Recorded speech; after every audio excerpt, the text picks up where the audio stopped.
So yesterday we were working on square root and cube root equations, and now we're going to look at those functions to see what they look like as graphs. So we're going to start out thinking about these functions as inverses of x squared and x cubed. So it says graph f of x equals x squared, and it's inverse. So x squared, we know, starts at the point 0, 0. It's a power function. And I'm going to think about these numbers in my head. So if I do 1 squared, I'm just going to draw a little table here to explain this. So I have a 0, 0, 0 squared is 0, 1 squared is 1, 2 squared is 4, and if I go in the opposite direction, -1 squared is 1, and -2 squared is 4. So that's a table we can look up on our calculator, but it's also something that we should understand that that's, where the numbers come from, just thinking about the function. So I'm going to graph that in. If I want one more point, I can get 3 nines. So this is f of x.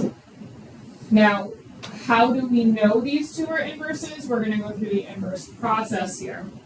So the work for finding the inverse, I'm going to start with y equals x squared. I'm going to switch x and y. And I'm going to solve for y by taking a square root.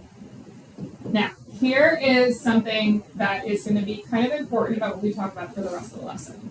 I know when I was solving equations like this, and I took square roots, I had to write plus or minus because I know I need 2 answers. And this is actually no different. When I take the square root in this equation down here, technically I should write plus or minus the square root of x. Now, the problem with that is, if I do that, I actually get 2 different functions that together are not a function, and we want our inverse to be a function.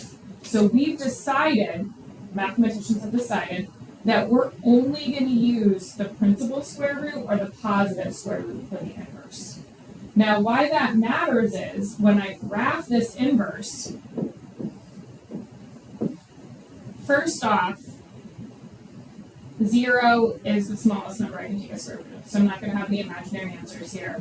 The square root of 0 is 0, okay? The square root of 1 is 1. And then I could put a 2 and a 3 here, but the next number I have a square root of is 4, and that's a 2. Okay? The next number I have a square root of is a 9, and that's a 3. Right, so we get these numbers, and this is our square root graph. Now, that square root graph is the inverse of x squared, but we notice that we only have like half of the graph, and if we did the other half, we wouldn't have a function. So this is the first time that our inverse, like we kind of had the thought, think more about it. We're going to do domain range and then talk about a little bit more about this difference between these two functions. So if I look at x squared, the black graph, and I talk about its domain, I can plug in any x value back and forth, right? So I can go -infinity to infinity, right? If I'm looking across the page, it's going forever that way and forever that way. The range, if I come up the page, the first value I hit is 0, and the arrows do point up, so we do go up to infinity.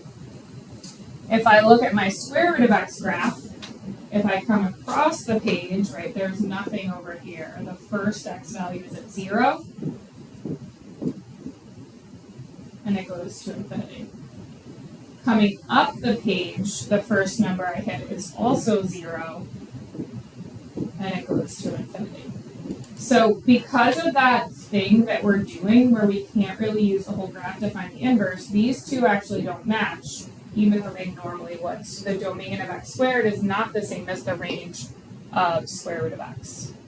So this is kind of a description of why. It says when finding an inverse function, it's important that there's only one output for each input. Because functions, right, each x can only have one y. This is only possible if the original function is 1-to-1, right? So if the case where the original function is not 1-to-1, we restrict the domain of the original function to a 1-to-1 piece of the graph. So its inverse is a function. So when I take the inverse of x squared, I only use this piece so that the inverse is still a function. So we call that restricting the domain or just taking a piece of the graph. That is why the domain of f of x is x squared is not the same as the range of f inverse of x equals the square root of x. When finding the inverse of x squared, we restrict the domain to 0 to infinity, so the inverse is still a function.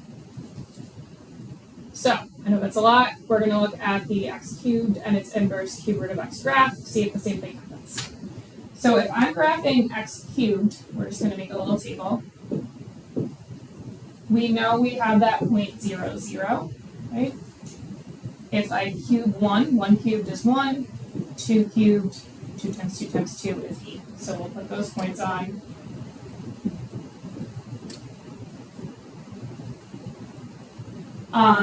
That's not the best graph, but imagine that's better than it is. I don't feel like redrawing it. So going in the other direction, if I cube negative 1 times negative 1 times negative 1 is negative 1. Negative 2 times negative 2 times negative 2 is negative e. So we have 3 of those numbers we're multiplying together. And so this side of the graph is here. So this is g of x, x cubed. So process for finding the inverse. I start out with x cubed. I switch x and y. And here, to solve for y, I need to take a cube root. Now, unlike x squared to square root of x, our cube root function is actually fine. I don't have to do anything special with it. And we can tell that because g of x, x cubed, is 1 to 1. It passes that horizontal line test. So looking at numbers, I can take cube roots of negative numbers. Like if I took the cube root of negative 8, there is a number, a real number, times itself 3 times that gives me negative 8, and that's negative 2. The next one that's easy is negative 1. The cube root of 1 is 1, and the cube root of 8 is 2. Okay, we can just see, right, I switched x and y from the table as I did those. So here is my cube root of x graph. If I graph out those points.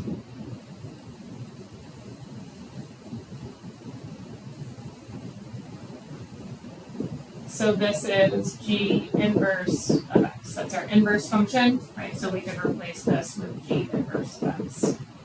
So looking at D is a little less interesting on domain and range, right? Domain and range, we have arrows going up and down and back and forth, right, for our x cubed graph. And same deal with our cube root graph. And remember, even though this is mostly going over, it is continuing to go up. That's why we have negative infinity to infinity for the range as well. So, less complicated, right? Our original function is 1 to 1, so we didn't have to do anything special about restricting the domain.